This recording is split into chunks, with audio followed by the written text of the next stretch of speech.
সেজন্য কারো ঘরে মেয়ে হলে, কন্যা সন্তান হলে আল্লাহর ওয়াস্তে নাক খিচকায়েন না, নাক ছিটকায়েন না। আরো জোরে বলেন। ছেলে সন্তান মেয়ে সন্তান হবে কার ঘরে? সিদ্ধান্ত কার? এখানে মেয়ের মার, ছেলের মার, ছেলের বাবার, মেয়ের বাবার কোনো হাত, এটা একমাত্র আল্লাহ সিদ্ধান্ত। কথা বলেন না রে ভাই, এখানে কারো কোনো দোষ। আর আপনার যদি সাহস থাকে দোষ আল্লাহরে দেন। তারপরে হাসরের ময়দানে যাইয়া দেখবেন সিট কারে কয়। আল্লাহ বলে যে জমিন আমার, সব আমার, যা ইচ্ছা আমি করবো, তুই নাক গলালি কেন? আরো জোরে বলেন না, ঠিক কিনা? আমার মনে হয় আপনাদের ভাই কষ্ট হচ্ছে বেশি, আপনারা মনে বিরক্ত হয়ে গিয়েছেন। মোহাব্বতের আওয়াজ একবার বলেন তো আলহামদুলিল্লাহ। নিজের মন মতো হলে আলহামদুলিল্লাহ কয়বার? একবার। না হলে, কারণ যেটা হয়েছে সেটা আমাদের চাওয়া, যেটা হয় না সেটা কার চাওয়া? জীবনে যাই হোক আলহামদুলিল্লাহ বলে রিসিভ করবেন। দ্বিতীয় নম্বর, সর্বকথায় শুধু এতটুকু বলবেন, আল্লাহ ভরসা। বলেন তো, এবার বলেন। এবার আমি কিছু প্রশ্ন করবো, আপনারা শুধু আল্লাহ ভরসা দিয়ে আমাকে উত্তর দিবেন। তুই তো পরীক্ষায় ফেল গেছিস রে ভাই, সামনে কি করবি? এদিকের আওয়াজটা পাচ্ছি না মনে হয়। আচ্ছা মাশাআল্লাহ, এবার সবাই মিলে বলেন তো। হ্যাঁ, তোর তো বাপ মরে গেছে, সংসার কেমনে চালাবি? শুধু আপনার কাছে হচ্ছে এতটুকু বলা।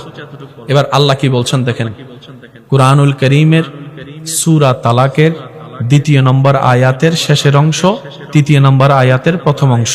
রব্বুল আলামিন কুরআনুল কারীমে বলছেন, ওয়া মান ইয়াত্তাকিল্লাহ ইয়াজআল লাহু মাখরাজান ওয়া ইয়ারযুকুহু মিন হাইসু লা ইয়াহতাসিব। সুবহানাল্লাহ জোরে। রব বলে, জীবন চলার পথে আমার যে বান্দা যেই কোনো পরিস্থিতিতে আমি রবের উপর যদি তাওয়াক্কুল করে, ভরসা করে, আমি রব কথা দিলাম ইয়াজআল লাহু মাখরাজান, তার চোখ বলবে যাওয়ার রাস্তা নাই, বিবেক বলবে গর্ত থেকে উঠার উপায় নাই, তার মন বলবে সাহায্যকারী দুনিয়াতে কেউ নাই। এমন পরিস্থিতিতে আমি আল্লাহ তাকে বের করে আনবো, বের করার রাস্তা আমি আল্লাহ করে দিব। ওয়াদাকার, জোরে বলেন ওয়াদাকার। এবার পরের আয়াত দেখেন, ওয়ায়ারযুকুহু মিন হাইসু লা ইয়াহতাসিব, এমন এমন জায়গা থেকে আমার বান্দাকে আমি রিজিক এনে দিব। সে শুধু পাইতে থাকবে আর অবাক হবে, কোত্থেকে কেমনে, কোত্থেকে কেমনে, কোত্থেকে কেমনে, কোত্থেকে কেমনে। রব কয় একবার আমার দিকে তাকা, এগুলো আমি দিচ্ছি, আমি দিচ্ছি।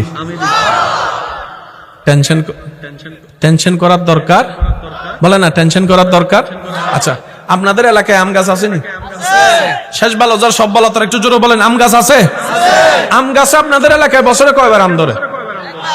হ্যাঁ, আচ্ছা। কাঁঠাল, জাম, লিচু, দান,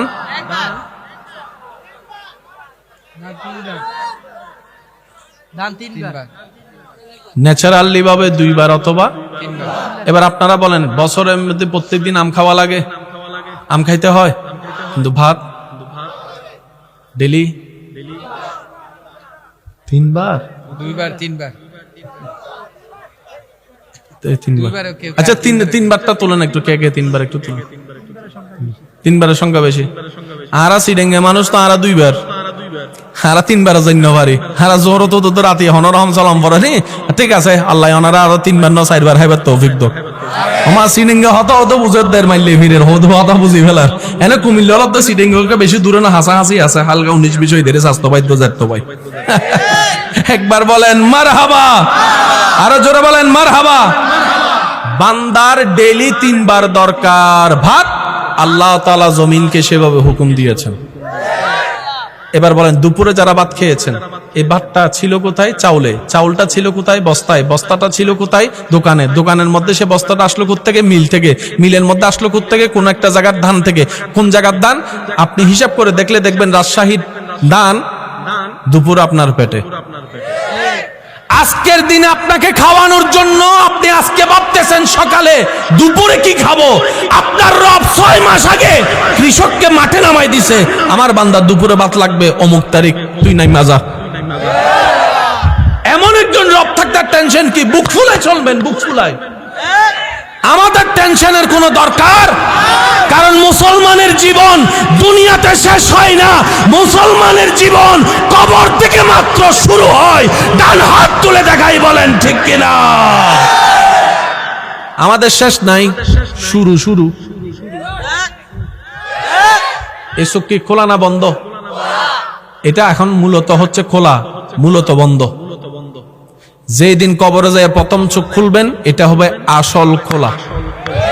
এটা একদিন বন্ধ হবে, ওইটা আর বন্ধ হবে না, আজীবনের জন্য খুলবে। সেজন্য মুসলমানরা মরার পরে জিন্দা হয়। সুবহানাল্লাহ করে যায় কইবেন।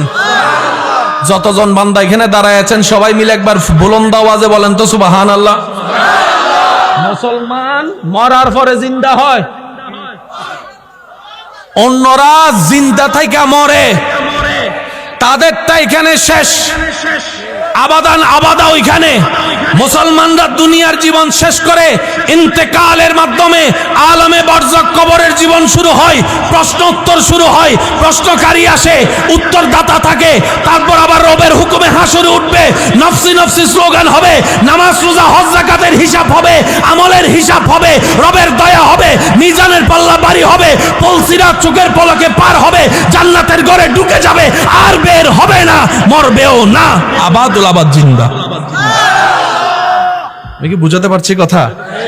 আর যদি কেউ রবের বান্দা হইয়া যায়, আমি মনে কষ্ট দিচ্ছি আপনাদেরকে, বুঝতেছি। মনে রাখবেন, রবের বান্দা কখনো জাহান্নামে যায় না। এটা লিখে রাখবেন, একদম লিখে রাখবেন, স্টাম্প। মা আমাদেরকে পেটে রাখছে, জন্ম দিছে, বলি না আমরা, আর রব আমাদেরকে বানাইছে। আপনাকে সবচেয়ে দুনিয়া থেকে বেশি ভালোবাসে লিস্টি করলে মা। বাবাও কিন্তু আপনার, কিন্তু বাবা ওরকম ভালোবাসে না, এটা ভুল ধারণা। বাবা ভালোবাসে, দেখাইতে জানে না। বাবারা ভালোবাসার প্রকাশ হয় শাসন দিয়ে, ডাক দিয়ে, বকা দিয়ে, মাইর দিয়ে। মারা তো একটুখানি বুকে জড়াই ধরে কান্না করে ফেলতে পারে, বাবারা তো কান্না করতে পারে। কিন্তু বাবার পোশাকটা একটু দেখবেন, ভিতরের গেঞ্জিটা 6 মাস হয়েছে, এই গেঞ্জিটা ছিঁড়ে হয়েছে, এখনো পর্যন্ত বাবা গেঞ্জি পাল্টায় না। কিন্তু সন্তানকে নতুন নতুন ব্র্যান্ডের নতুন নতুন কাপড় কিনে দেওয়ার চেষ্টা ঠিকই করে। ঈদের দিন সবার শরীরে নতুন কাপড় সাজে, আমাদের বাবার শরীরে কোন রকম একটা সুতার পাঞ্জাবি বললে পড়লো, না পড়লে নাই। সেই ঐতিহ্যবাহী 2 বছর আগের জুতা এখনো চলতেছে, কিন্তু সন্তানের পায়ের মধ্যে নতুন জুতা চকচক করতেছে। বাবারা ভালোবাসা দেখাতে জানে না, বাসে বাসে। মনে রাখবেন, মারা সহজে দেখাইতে পারে, বাবারা দেখাইতে পারে না। মারা বুকের মধ্যে নিয়ে ভালোবাসা প্রকাশ করতে পারে, আর বাবারা সন্তানের বিরহে অন্ধকার রুমে একা একা কান্না করে করে বালিশ বিজাই, দুনিয়াকে দেখতে দেয় না। বাবাদের ভালোবাসা বাবাদের শরীরের গান দিয়ে প্রমাণিত হয়, কথা বলেন ঠিক কিনা? বাবারাও ভালো, কিন্তু সচরাচর দেখা যায় কার ভালোবাসা? মা। এবার আপনি অসুস্থ হলেন, আপনাকে মেডিকেল ভর্তি করালো, ডাক্তার বলল যে কমপক্ষে 1 সপ্তাহ আমাদের কাছে রাখতে হবে, আপনারা 24 ঘন্টা ভালো করে একটু দায়িত্ব ভাগ করে ডিউটি করবেন। এখানে 24 ঘন্টার ভিতরে বাই ডিউটি করবে কয় ঘন্টা? মা ডিউটি করবে কয় ঘন্টা? সর্বোচ্চ কে বলেন, বলেন। এবার আপনার পাশে আপনার মা আছে, উনিও তো মানুষ, প্রস্রাব তো করতে হবে। যখন প্রস্রাব করতে যাবে আপনার যত্ন নেওয়ার কোনো সুযোগ? উনিও তো মানুষ, তন্দ্রা ঘুম তো আসবে 2 দিন 3 দিন যদি না ঘুমাই, হয়তো আপনার পাশে বেডের মধ্যে 1 সেকেন্ডের জন্য হলেও তো ঘুমাবে। এই 1 সেকেন্ড আপনাকে যত্ন নেওয়ার কোনো সুযোগ? গোসল তো করতে যেতে হবে, সে সময় যত্ন নেওয়ার সুযোগ? খাইতে তো যেতে হবে, সে সময় আপনার যত্ন নেওয়ার সুযোগ? ঘুমাইতে তো হবে মানুষ হিসেবে, যত্ন নেওয়ার সুযোগ? এবার বুঝতে পেরেছেন আল্লাহ কেন ঘুমায় না? আমি শুনি নাই, আরো জোরে বলে। এবার আল্লাহ পাক বলে তোর মা তোকে সবচাইতে ভালোবাসে, কিন্তু ঘুমের কাছে হার তো ঠিকই মানে, এক সেকেন্ডের জন্য মানে। এবার বুঝলি বান্দা, লা নম কেন? আমি আল্লাহ কেন তন্দ্রা যায় না, কেন ঝিমাই না, কেন ঘুমাই না? কারণ 24টা ঘন্টার প্রত্যেকটা সেকেন্ডে আমার সৃষ্টি আমাকে স্মরণ করে, আমাকে ডাকতে থাকে, আমাকে ডাকতে থাকে। আর আমি আল্লাহ সর্বদা প্রস্তুত আমার সৃষ্টির জন্য। হায় হায় হায়। শুনেন, যিনি দেয় দয়াবান, তিনি আবার পরে অহংকারও দেখায়, আমি দিছি। তার সামনে কখনো মাথা উঁচু করে দাঁড়ানোর ক্ষমতা, বড় গলায় কথা বলার কোনো অধিকার আমাদের কারো? একটু জোরে বলেন, আমাদের কারো? আমাদের জীবনে যা দেওয়া সব কার? যোগ্যতা হিসেবে নাকি যোগ্যতার বাইরে? যোগ্যতার। সে আল্লাহ আবার রাতে 3টা বাজে কি করতেছে দেখেন। এ কে আসো সববি, আয় আয় আমার কাছে চা, আমি আল্লাহ তোর অভাব দূর করে দিতে রাজি। অসুস্থ কে আছস? গভীর রাতে যখন সবাই ঘুমায়, আছস কে অসুস্থ? আয় আমাকে বল, আমি আল্লাহ তোরে সুস্থ করে দেব। এই ঋণের বোঝা কার কাঁধে রে বান্দা? আয় আয় আমার কাছে বল, আমি আল্লাহ তোর ঋণের বোঝা নামাই দেব।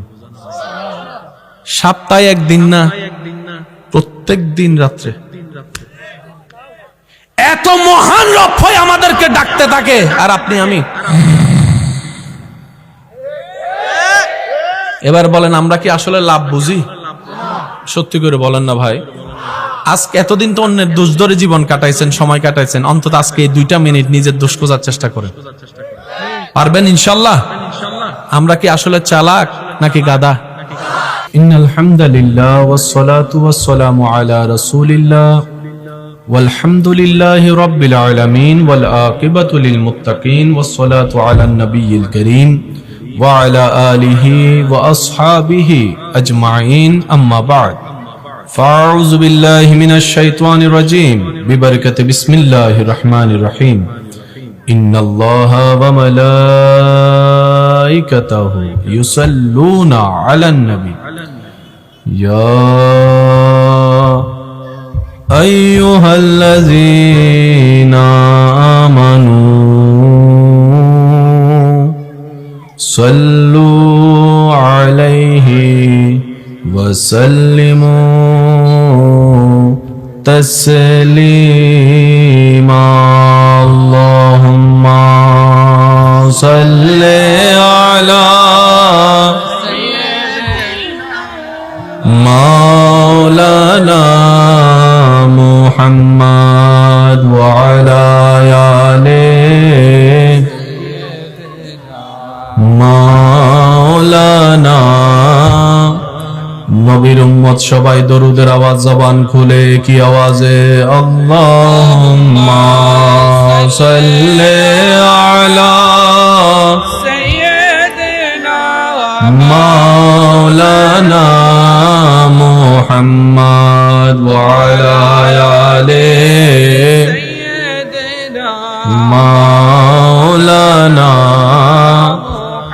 জয় যদি মোর তন জানো, এতে নাই মোর ভাবনা, যত দিন থাকবে প্রাণ নবীজিকে ভুলব না। আল্লাহুম্মা সাল্লি আলা সাইয়্যিদিনা মাওলানা মুহাম্মদ ওয়া আলা আলি সাইয়্যিদিনা। লা ইলাহা ইল্লাল্লাহ, লা ইলাহা ইল্লাল্লাহ। পড়িয়ে লা ইলাহা ইল্লাল্লাহ, লা ইলাহা আওয়াজ আর একটু বড় হবে, হক লা ইলাহা লা ইলাহা লা মওজুদা ইল্লাল্লাহ লা মাশহুদা ইল্লাল্লাহ লা মা'বুদা ইল্লাল্লাহ লা